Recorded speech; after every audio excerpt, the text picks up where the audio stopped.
முத்தமிழை நேசிக்கும் நெஞ்சங்களுக்கு முதல் வணக்கம். இன்றைய தலைப்பு தமக்கை. தமக்கை என்ன இது புதிய சொல்லாக இருக்கிறதே என்று ஒவ்வொருவரும் சிந்திக்கலாம். இது தமிழ் சங்க இலக்கியங்களில் நம் புலவர்களால் கையாளப்பட்டு வந்த ஒரு சொல். இன்றைய பேச்சு வழக்கில் அக்கா என்று அழைத்து கொண்டிருக்கின்றோம். தமக்கை என்றால் தம்மை விட வயதில் மூத்தவள், அக்காள். அக்கா அதிக பொறுப்புகள் நிறைந்தவள்.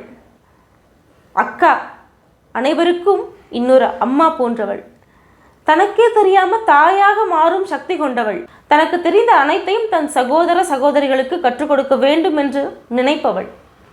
என் பிள்ளை என்னை பார்த்து கேட்ட ஒரு கேள்வி என்னை வியக்க செய்தது. எப்படி தெரியுமா? அவளுக்கு உண்பதற்காக உணவு போட்டு கொடுத்தேன். அவள் உண்பதற்கு முன்பாக என்னை பார்த்து கேட்டாள், அம்மா இதை பாப்பாவிற்கு கொடுத்தாயா? அவள் இதை உண்டாளா என்று கேட்டாள்.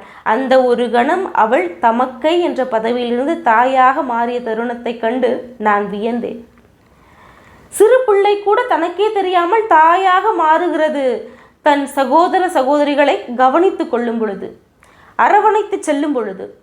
ஒரு தமக்கை தன்னுடைய தம்பி தங்கைகளை குளிப்பாட்டி உடையணிந்து அலங்கரித்து உணவூட்டுவது முதல் அவர்களை வழிநடத்தி செல்வது என அனைத்து இடங்களிலும் தாயாக பிரதிபலிக்கிறாள்.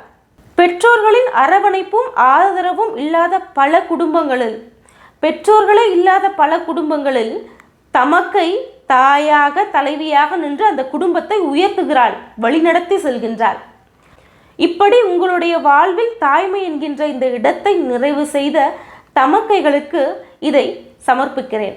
ஒரு தமக்கை தாய்மை அடைவதற்கு முன்பாகவே தாயாக பிரதிபலிக்கிறாள், தன் சகோதர சகோதரிகளை வழிநடத்தி செல்லும் பொழுது. நன்றி.